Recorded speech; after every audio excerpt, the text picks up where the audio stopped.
সোমবার চট্টগ্রামের সীতাকুণ্ডে জঙ্গল সলিমপুর এলাকায় দিনব্যাপী অভিযান চালায় আইন শৃঙ্খলা বাহিনী। এতে অংশ নেন সেনাবাহিনী সহ যৌথ বাহিনীর ৩,০০০-এর বেশি সদস্য।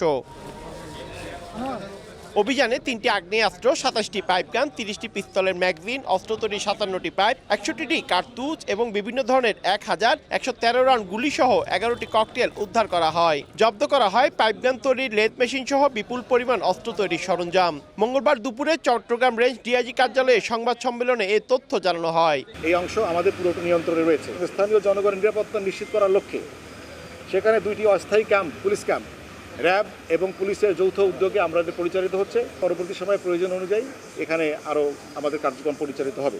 অভিযানে শীর্ষ সন্ত্রাসীরা আটক না হলেও তাদের পরিচয় শনাক্ত করা হয়েছে। দ্রুত আইনের আওতায় আনার আশ্বাস প্রশাসনের। জঙ্গল সলিমপুরে দুর্গম পাহাড়ি এলাকায় বড় চ্যালেঞ্জ নিয়ে এখন পর্যন্ত 22 জনকে গ্রেফতার করা হয়েছে বলে জানায় র্যাব। কয়েকটা প্রচেষ্টার করার পরে এবার আমরা প্রথমবারের মতো কিন্তু ওই জায়গাটাতে আমাদের নিয়ন্ত্রণ রাখতে সক্ষম হয়েছি। ওই জায়গায় উন্নয়নের জন্য আমাদের বিভিন্ন পরিকল্পনা রয়েছে। আমাদের ফেজ 1 সম্পন্ন হয়েছে, ফেজ 2 হচ্ছে।